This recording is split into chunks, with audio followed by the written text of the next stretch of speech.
नमस्कार, welcome to मीमांस academy. ये lecture है MPPSC 2026 के लिए, जिसके अंतर्गत हम यूनिट 9 के PYQ कर रहे हैं। और हमने कल कर चुका है इंटरनेट, सोशल मीडिया आदि के पार्ट 1 और पार्ट 2। ये अंतिम पार्ट है जिसके अंतर्गत इंटरनेट के कुछ क्वेश्चन और सोशल मीडिया नेटवर्क प्लेटफॉर्म के कुछ क्वेश्चन को लिया गया है। ये पार्ट अंतिम है, ये थर्ड पार्ट है। ठीक है, तो प्लीज़ लेक्चर वॉच करना। क्वेश्चन है, कॉमन गेटवे इंटरफेस CGI एक ऐसी तकनीक है जो दस्तावेजों को बनाती है और संभालती है। ठीक है, तो ये ध्यान रखना, जो CGI है इसका फुल फॉर्म होता है C for common, G for gateway और I फॉर इंटरफेस। ये एक ऐसी तकनीक है जो वेब सर्वर में, कहाँ पर, ये हो गया आपका वेब सर्वर, ठीक है, और ये हो गया आपका एप्लीकेशन के बीच में जो संचार होगा वो कौन करता है, वो CGI के माध्यम से संचार होता है। हुआ क्लियर? जिससे डायनामिक वेब पेज बनाए जाते हैं। हुआ क्लियर? तो इसका जो आंसर होगा वो होगा ऑप्शन बी, डायनामिक। हुआ क्लियर? LTE में खालिस्तान पिक डाउनलोडिंग डेटा रेट मिलता है, यानी कि ये बोल रहा है कि अगर हम इंटरनेट से कोई डेटा को डाउनलोड करते हैं तो LTE में उसकी स्पीड क्या होती है, यानी कितने MBPS स्पीड से आप डेटा को डाउनलोड कर सकते हो। तो ये ध्यान रखना कि जो LTE है इसका फुल फॉर्म होता है लॉन्ग टर्म इवोल्यूशन। इसकी जो स्पीड होती है डेटा डाउनलोड करने की, जो रेट होता है, ये अलग अलग होता है, लेकिन आमतौर पर मानक LTE के लिए 5 से लेकर 100 MBPS तक होती है। तो इसका जो आंसर हो जाएगा वो हो जाएगा ऑप्शन डी, 100 MBPS।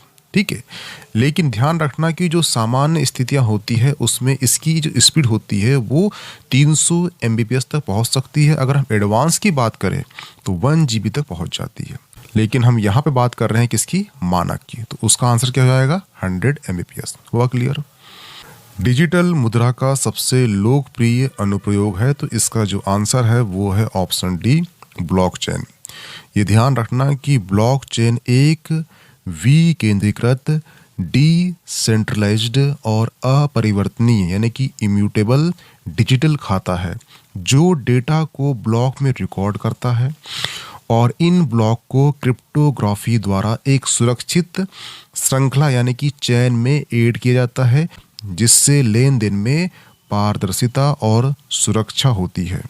क्योंकि डेटा जो होता है कई कंप्यूटर में संग्रहित होता है, इसीलिए इसे बदला नहीं जा सकता, जो इसे क्रिप्टो करेंसी और सप्लाई चेन जैसे क्षेत्रों में के लिए आदर्श माना जाता है। इसलिए जो डिजिटल मुद्रा होती है उसके लिए आदर्श होता है क्या, ब्लॉकचेन तकनीक।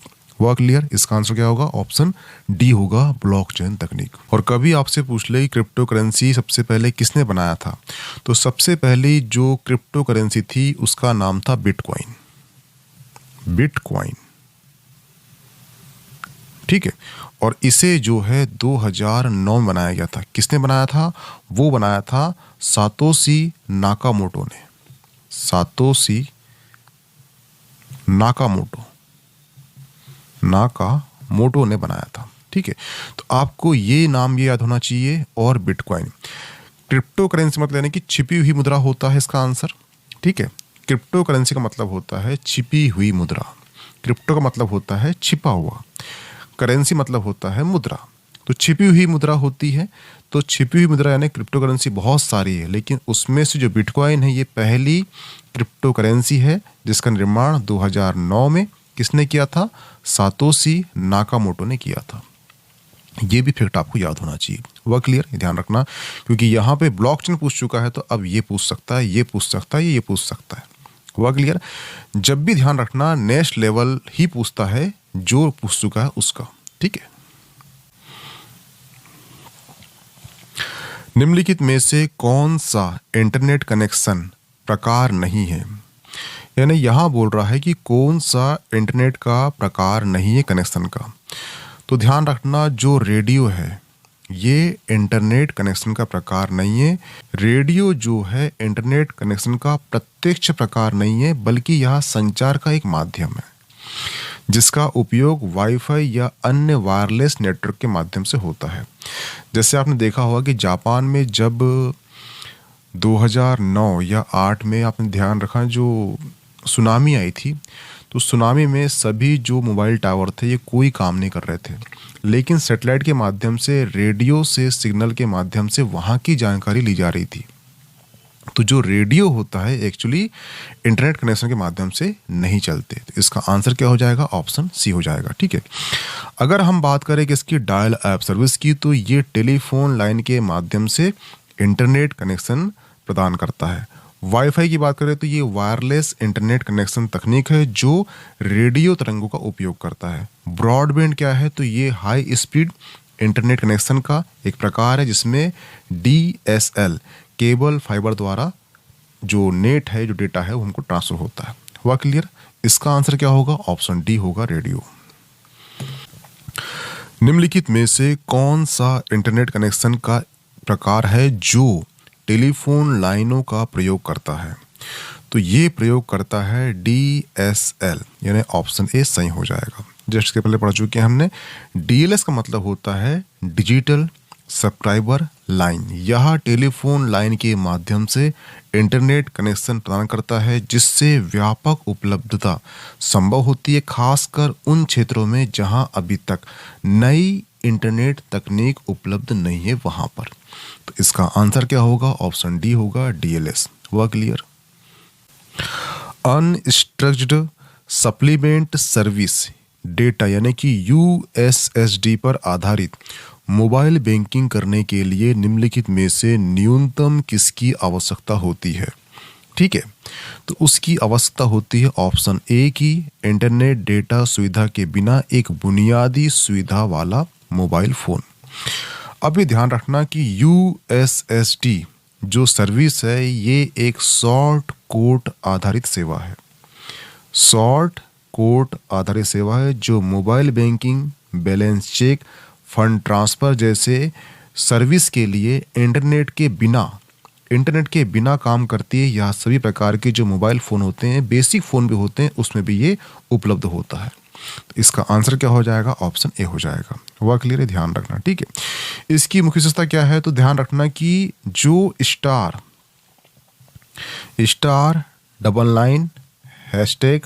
$#USSD कोड का उपयोग करके बैंकिंग सेवा आप प्राप्त कर सकते हो। इसमें इंटरनेट की आवश्यकता बिल्कुल नहीं होती, बेसिक फोन में भी कार्य करता है और ग्रामीण या कम डिजिटल साक्षरता वाले जो उपयोग करता है, जो यूजर करता है, उसके लिए भी उपयोगी है। हुआ क्लियर? ऑप्शन ए सही हो जाएगा इसका आंसर। स्टेगानोग्राफी तकनीक का प्रयोग किया जाता है, तो ये ध्यान रखना इसका प्रयोग किया जाता है डेटा हाइडिंग के लिए। ऑप्शन डी सही हो जाएगा। ये ध्यान रखना कि जो स्टेगानोग्राफी एक तकनीक है जिसका उपयोग डेटा को छिपाने के लिए किया जाता है, जिसमें जानकारी को इस तरह से छिपाया जाता है कि कोई यह जान भी ना सके कि कोई गुप्त संदेश या मैसेज भेजा गया है। इसलिए इसे बोला गया है डेटा हाइडिंग। हुआ क्लियर? ऑप्शन डी सही हो जाएगा। ईमेल मैसेज में BBC का फुल फॉर्म क्या होता है? तो ध्यान रखना, ईमेल में BBC का फुल फॉर्म होता है B for blind, C for carbon और C for copy.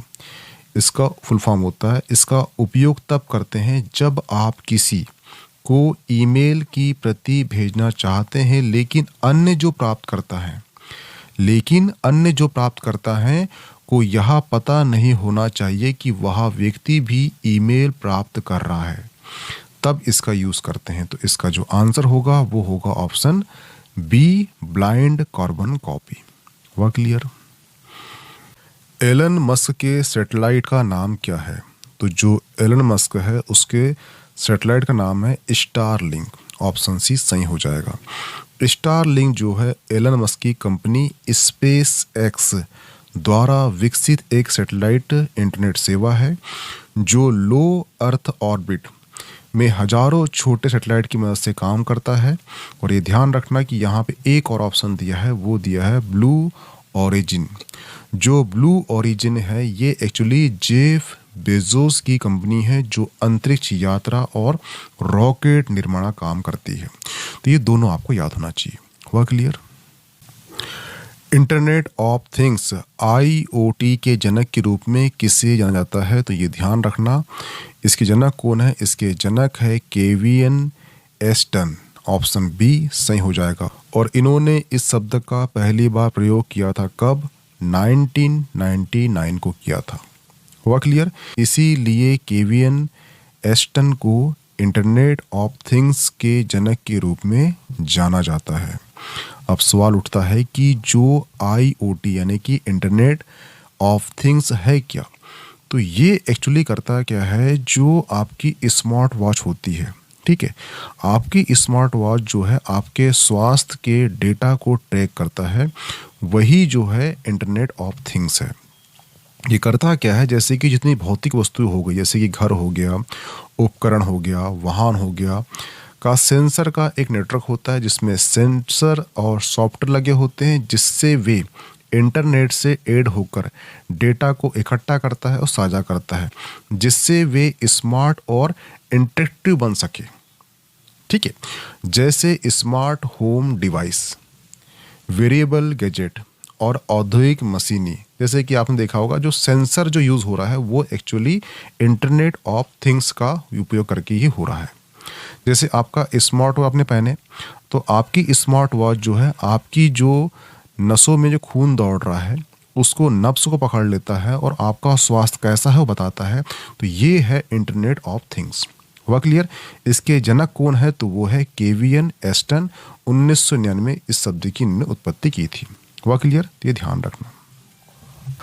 IoT model कौन सा स्तर संचार प्रोसेसिंग यूनिट से संबंधित होते हैं? तो इसका ध्यान रखना, इसके 4 स्तर होते हैं। एक स्तर होता है कौन सा? वो होता है सेंसर डिवाइस का, दूसरा होता है कनेक्टिविटी का, तीसरा होता है डेटा प्रोसेसिंग का और चौथा होता है एक्शन का। ठीक है, जो दूसरा स्तर होता है जिसे कनेक्टिविटी या संयोजक कहते हैं, यह डिवाइस इंटरनेट या नेटवर्क के माध्यम से डेटा को क्लाउड या अन्य डिवाइस पर भेजता है।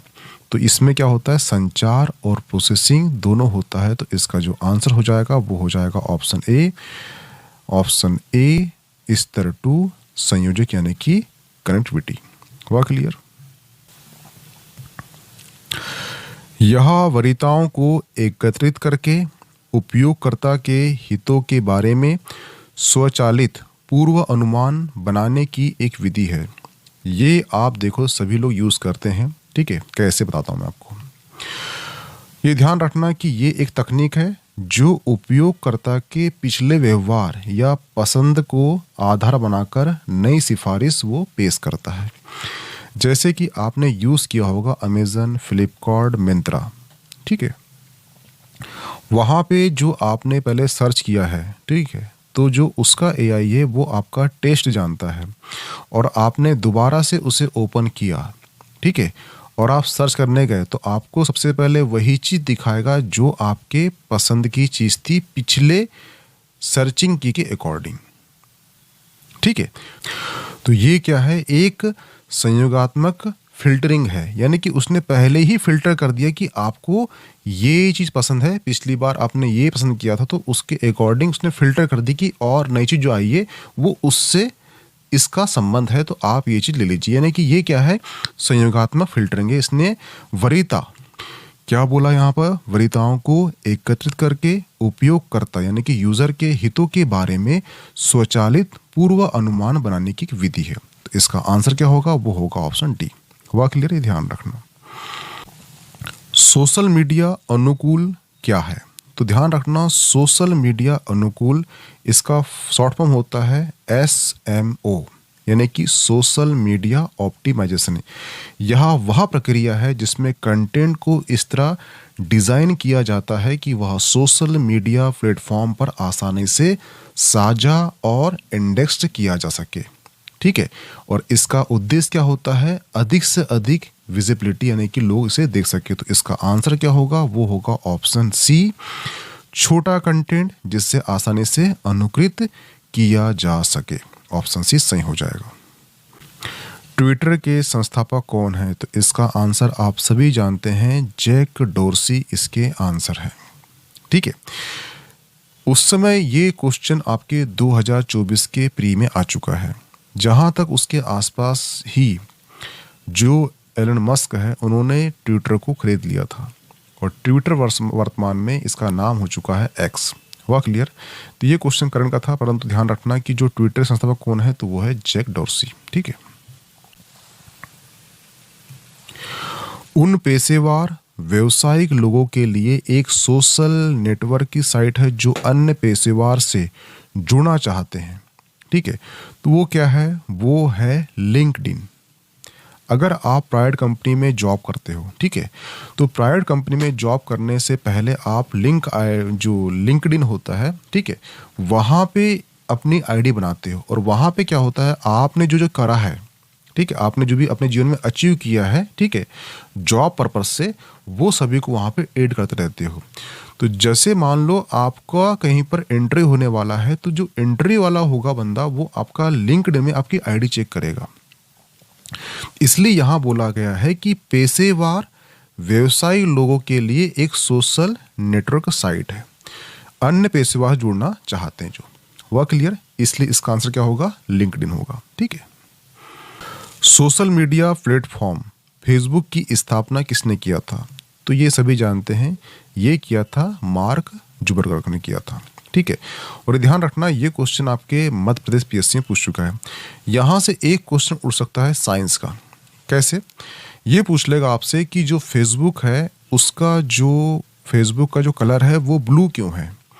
ब्लू इसलिए है क्योंकि जो मार्क जुकरबर्ग है इसे ब्लाइंड, जो कलर ब्लाइंडनेस होता है वो इसे बीमारी है, जो कलर को पहचान नहीं सकता, इसलिए वो ब्लू को जानता है, इसलिए वो ब्लू को ही उसने एफबी कलर बनाया है।